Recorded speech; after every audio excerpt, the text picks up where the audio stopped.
हमाल नेते बाळासाहेब बंडगर यांना मारायला आल्यानंतर ते नसल्यामुळे नातू वेदांत बंडगर वय वर्ष 14 याचा गोळी झाडून खून करणाऱ्या टोळीतील 5ही संशयित खुनासह गंभीर गुन्ह्यातील आरोपी आहेत. टोळीतील फरार चौघांचा शोध सुरू आहे. अटक केलेल्या अतुल दादासाहेब उर्फ पोपट वायदंडे राहणार खंडेराजुरी याला न्यायालयासमोर हजर केलं असता 4 दिवस पोलीस कोठडी सुनावली आहे. आरग तालुका मिरज येथे रेल्वेच्या मालधक्क्याचा ठेका बाज तालुका जत येथील लक्ष्मण पांडुरंग खरात यांच्याकडे आहे.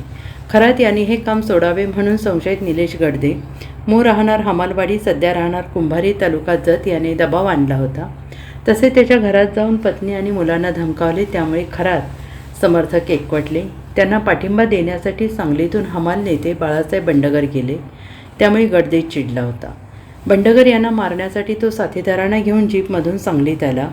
गुरुवारी सायंकाळी बंडगर घरात आले नव्हते तेव्हा दारात खेळणाऱ्या नातू वेदांत याच्या डोक्यात गोळी मारून गडदेने खून केला.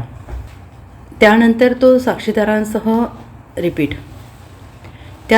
साथीदारांसह फरार झाला.